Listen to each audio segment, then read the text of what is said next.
नमस्कार मित्रांनो, बारामती रिपोर्टर मध्ये आपलं सर्वांचं स्वागत आहे. मित्रांनो, आज आपण आलेलो आहोत काजडच्या मैदानावरती. मित्रांनो, तर 19 ऑक्टोबरला भैरवनाथ केसरी हे मैदान होणार आहे. मित्रांनो, ओपन बैलगाडीचं या मैदानाचं आयोजन नियोजन आहे कसं हे आयोजकांकडून जाणून घेऊया. चला तर मग. मैदानाची आता अंतिम टप्प्यात तयारी झालेली आहे. आज सगळं मैदान क्लिअर होईल. रोलिंग वगैरे रोलिंग पण आज करणार आहे आज करणार. आता आपण महाराष्ट्रात ही पाठी माहिती आहे, त्यात सुधारणा बी भरपूर करण्यात आलेल्या आहेत. मागच्या वेळेसच्या मैदानात पाहिलेले. आता सध्या तिथली स्थिती कशी, पावसाची वातावरण कसं आहे? आता सध्या तर काय पावसाचं वातावरण आता ऊन पडले. तर आता दादा आपण वळू मैदानाकडे. मैदानात एकूण फाट्या किती? 11 फाट्या आहेत. 11 फाट्या. मैदानाचं रान कसं आहे? सपाट आहे सपाट रान. ओपनचं मैदान तुम्ही घेताय, त्याच्यामुळे पल्ला किती ठेवण्यात आलेला आहे? पल्ला 900 परफेक्ट मोजलेली. त्याचबरोबर माग सुट्टीच्या ठिकाणी एका वेळेस किती गट थांबू शकतात? 20 गट थांबू शकतात पाठी. निकाल रेषेच्या समोर बैलांना थांबण्यासाठी काय किती जागा आहे? भरपूर जागा आहे. ज्या अडचणी होत्या, अडथळे होते, अडथळे काढून ती सगळं ओके केली. त्याचबरोबर पुढे कोणाची काय अडचण नाही? नाही तसली कोणाची जागा मालकाची वगैरे काही नाही तसली कोणाची अडचण नाही. त्याचबरोबर मैदान ज्या दिवशी संपन्न होणार आहे त्या दिवशी एकूण मैदानाला किती टक्के बॅरिकेड असणार आहे?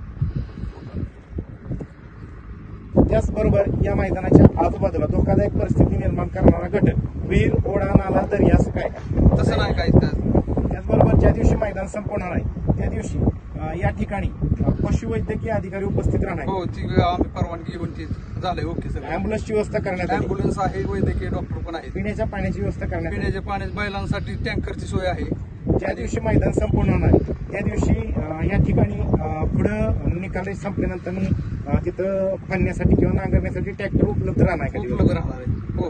त्याचबरोबर ज्या दिवशी मैदान संपन्न होणार आहे त्या दिवशी या ठिकाणी मैदानाला एकूण किती टक्के बॅरिकेड असणार आहे? 50% बॅरिकेड असणार आहे. खाली सुट्टीच्या ठिकाणी चेंडा पंच म्हणून कोण काम पाहणार आहे? दानावडे बापू पाहणार आहेत. खाली सुट्टीच्या ठिकाणी कॅमेरा आहे का? कॅमेरा आहे. त्याचबरोबर समोर मैदानावर निकाल रेषेसमोर किती कॅमेरे आहेत? या मैदानाचं समालोचन कोण कोण करणार आहे? प्रताप तात्या जांजुर्णे आणि विकास सर जगताप. या मुलाखतीच्या माध्यमातून तुम्ही महाराष्ट्रातल्या तमाम बैलगाडी चालक मालकांना या मैदानात सहभाग घेण्याच्या संदर्भात आणि ऑनलाईन वेळेत नाव नोंदणी करण्याच्या संदर्भामध्ये काय आव्हान करा? आजपासूनच आमची ऑनलाईन चालू झाली.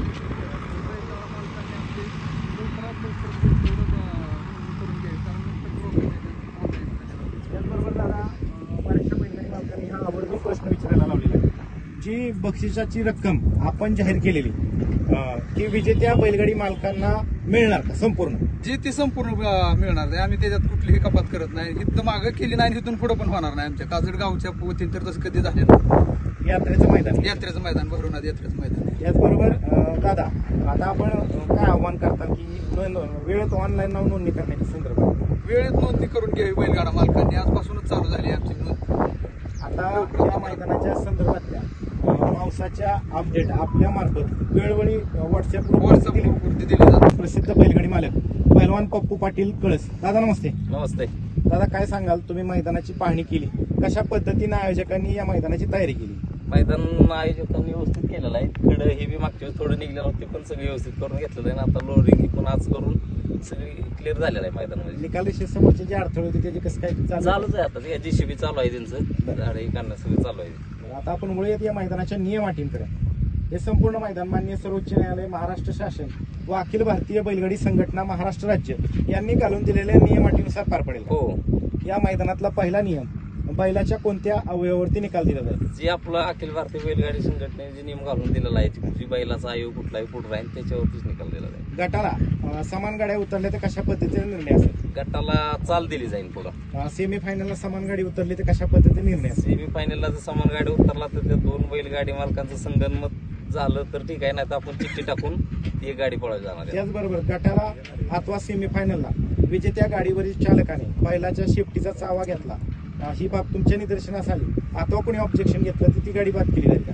गटाला शिपूट चावला ती गाडी पूर्णपणे बादच, सेमीला पण बादच, आणि फायनलला जर चावला तर ती गाडी कुठल्याही बक्षिसात पात्र धरली जाणार नाही, ती पूर्णपणे बाद. गटाला अथवा सेमीफायनलला ऑब्जेक्शन घ्यायचं म्हटलं तर किती गटाचा कालावधी असेल? किती गट खाली गेलेला आहेत ती गट येईपर्यंत त्या गाडी मालकाने ऑब्जेक्शन घ्यावं. त्याचबरोबर दादा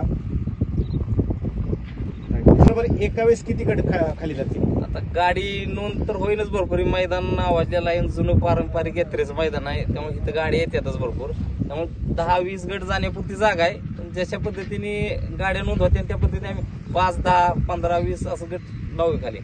जी ऑनलाईन नाव नोंदणी केली आहे त्याबरोबर जे लॉट आहे ते आदल्या दिवशी काढले जाणार का? हा, बैलगाडी मालकांना एकच विनंती आहे, म्हणजे लवकरात लवकर नोंद करून जेणेकरून लवकर लॉट काढता येतील. ही बैलगाडी मालकांनी सहकार्य करून 7 वाजता लॉट काढण्याचं नियोजन करणार आहे. त्याचबरोबर दादा खाली सुट्टीच्या ठिकाणी पट्टी तिथं कशा पद्धतीची नियमावली असणार? जे अखिल भारतीय बैलगाडी संघटनेने नियम घालून दिलेला आहे, पट्टीच्या पुढे सुट्टी मेकरचा किंवा बैलाचा पाय आला तर ती गाडी पूर्णपणे बाद. त्याचबरोबर जे लॉबी टचचा निर्णय आहे तो कशा पद्धतीचा असणार? अखिल भारत बैलगाडी संघटनेने नियम घालून दिलेला आहे, एक चाक किंवा बैल त्या दुसऱ्या चाकात गेली की ती गाडी बादच. मित्रांनो, ज्या पद्धतीने अखिल भारतीय बैलगाडी संघटना महाराष्ट्र राज्याचा लॉबी टचचा निर्णय आहे याच्यामध्ये लॉबी टचला निकाल आहे, मात्र लॉबीच्या बाहेर बैलाचा एक पाय अथवा छकडीचं एक चाक गेलं तर ती गाडी बाद केली जाईल.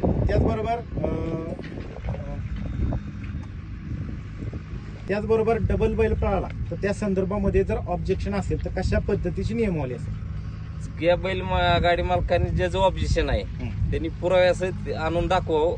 मग पूर्ण दिवसभरात त्यांनी गाडी पास जर गट पास केला असला तर सीमित पण ती गाडी बाद केली जाईल. आणि फायनलला जरी ती गाडी डबल पळीने ऑब्जेक्शन घेतलं तर ती गाडी बाद केली जाईल. बक्षीस नाही त्या गाडीला काही कुठल्या ह्याच्यात पात्र धरणार नाही ती गाडी. या मुलाखतीच्या माध्यमातून तुम्ही महाराष्ट्रातल्या तमाम बैलगाडी चालक मालकांना या मैदानात सहभाग घेण्याच्या संदर्भात आणि वेळेत ऑनलाईन नाव नोंदणी करण्याच्या संदर्भामध्ये काय आव्हान कराल? अखिल भारतीय बैलगाडी संघटना महाराष्ट्र राज्य व इंदापूर तालुका कमिटी यांच्या वतीने बैलगाडी मालकांना एकच विनंती करेन की लवकरात लवकर गाड्या नोंद करून आयोजकांना सहकार्य करावं. चालते, धन्यवाद दादा. थँक्यू. मित्रांनो, या मैदानाचे आयोजक आणि काजळ ग्रामपंचायतचे विद्यमान सदस्य पैलवान वैभव पाटील आहेत. नमस्ते दादा. नमस्ते. काय आव्हान करतात जाता आता महाराष्ट्रातल्या तमाम बैलगाडी चालक मालकांना या मुलाखतीच्या माध्यमातून? हे आपलं यात्रेचं भैरवनाथ यात्रेचं मैदान आहे. सगळ्यांनी या मैदानाला उपस्थित राहावं. सगळ्या बैलगाडी गाडा मालकांनी इथं उपस्थित राहावं. मैदानाची चांगली सोय केलेली आहे. गाडी मालकांना आव्हान करतो की वेळेत नाव नोंदणी करावी, सहकार्य करावं यात्रा कमिटीला. धन्यवाद. आपलं नाव दादा? नानासाहेब नरुटे. दादा, काय सांगाल मैदानाच्या संदर्भामध्ये? मैदान हे कशा निमित्त आयोजित करण्यात आले? मैदान हे भैरवनाथ यात्रा उत्सव काजळ शिंदेवाडी या यात्रेनिमित्त मैदान घेतलेलं आहे, आयोजित केलेलं आहे. किती वर्षाची परंपरा आहे या मैदानाला आणि किती वर्षापासून तुम्ही हे मैदान घेता यात्रेनिमित्त? या गावाच्या यात्रेनिमित्त 70 वर्षाची परंपरा आहे. त्यामुळे आम्ही 70 वर्षापासून या गाव यात्रेचं मैदान घेतो. मैदानाच्या परवानगीची प्रोसेस कुठपर्यंत आली दादा? मैदानाच्या परवानगी आजच सगळ्या परवानगी फायनल झाल्या आहेत. प्रांत ऑफिस मधून आज परवानगी आपल्या हातामध्ये मिळेल आणि मिळाली की लगेच आपण सर्व ग्रुपवरती ती सोडणार आहे. परवानगी देणाऱ्या संबंधित विभागाच्या अधिकाऱ्यांकडून या मैदानाची पाहणी करण्यात आली. संपूर्ण सगळ्या विभागाचे अधिकारी या ठिकाणी येऊन मैदानाची पाहणी करून गेलेली आहे. आता मैदानाचं स्वरूप काय, आदत आहे का ओपन आहे? ओपनचं मैदान. ओपनचं मैदान आहे. मैदानाचं बक्षीचं स्वरूप प्रथम ते बक्षीस आहे 1,01,111 रुपये. तृतीय क्रमांकाचं बक्षीस आहे 71,000 रुपये. तृतीय क्रमांकाचं बक्षीस आहे 51,000. चतुर्थ 41,000 आणि पाचवं बक्षीस आहे 31,000. सहावं बक्षीस आहे 21,000 आणि सातवं बक्षीस आहे 11,000. ह्या बक्षिसांच्या व्यतिरिक्त अजून काय दिलं जाणार आहे? क्वार्टर फायनल देणार आहे. आपलं जे बक्षीस ठरलेलं आहे त्या बक्षिसा व्यतिरिक्त चषक देऊ आपण. चषक. आणि सर्व त्यानंतर क्वार्टर फायनलचं कसं नियोजन असणार? क्वार्टर फायनल प्रत्येकी 2,000 रुपये देणार आहे. सेकंडला जे नंबरला येईल गाडी त्या प्रत्येकाला 2,000 रुपये दिले जाते. सेमी फायनलला दोन नंबरला उतरणाऱ्या गाडीला 2,000 रुपये दिले जाते. आता प्रवेश फी किती दादा? प्रवेश फी 1100 रुपये आहे. मैदानाची ऑनलाईन नाव नोंदणी सुरू झाली? हो, सुरू झालेली आहे. कशा पद्धतीने प्रतिसाद भेटले? आतापर्यंत किती गाड्यांची नोंद झाली? आतापर्यंत 50-52 गाडी नोंद झालेली आहे. आता हे जे मैदान होणार आहे हे मैदान कुठं होणार आहे? इथं काजळ गावातली जी फाटी आहे? हा, गावातल्या पट्टीमध्येच काजळमध्ये स्वतः होणार. गाव यात्रेच्या निमित्त जे ग्राउंड आहे त्या ग्राउंडवरती होईल. आता हे संपूर्ण मैदान माननीय सर्वोच्च न्यायालय, महाराष्ट्र शासन, अखिल भारतीय बैलगाडी संघटना महाराष्ट्र राज्य व अखिल भारतीय बैलगाडी संघटना इंदापूर तालुका यांनी घालून दिलेल्या नियम अटीनुसार पार पडेल का? अगदी ज्या संघटनेने, अखिल भारतीय संघटनेने जे नियम अटी लागू केलेले आहेत त्या नियम अटीनुसार हे मैदान पार पडणार आहे. आता सध्या मैदानाची कशा पद्धतीने काम सुरू आहे, काय सुरू आहे काम आता मैदानात? आता या ठिकाणचे सगळं कडे वगैरे या मैदानातले गोळा करून घेऊन आता फराटे मारून त्यावरती रोलिंग केलं जाणार आहे. म्हणजे ते काम चालूच आहे सध्या. आता सध्या काही बंद नाही आहे ते. आणि ज्या अडीअडचणी होत्या बैलगाडी मालकांकडून निकालाशी समोरच्या संदर्भातल्या काय अडचणी होत्या त्या दूर करण्याचं काम चालू आहे का? काम चालू आहे आणि आजच 100% ते काम ज्या काय बैल मालकांच्या मागण्या आहेत त्या मागण्या करून पूर्ण होतील याची आम्ही आत्ता देतो. त्याचबरोबर पार्किंगच्या संदर्भामध्ये, टू व्हीलर फोर व्हीलरच्या पार्किंगच्या संदर्भामध्ये जे प्रेक्षक येणार आहेत, जे ग्रामस्थ येणार आहेत किंवा बैलगाडी मालक येणार आहेत, ह्या मैदानात सहभागी होणार आहेत, त्यांना काय सूचना कराल पार्किंगच्या संदर्भात? त्यांनी पार्किंग आपल्या मैदानाच्या बाजूला जे आपलं स्टेज असणार त्याच्या पाठीमागे मैदानाची पार्किंगची सुविधा केलेली आहे. त्यामध्ये त्यांनी ते गाड्या लावायच्यात. चुकीच्या पद्धतीने कोणी गाड्या लावल्या तर त्याचं काही कमी जास्त झालं तर त्याला ही कमिटी किंवा बैलगाडा ही सुद्धा जबाबदार राहणार नाहीत.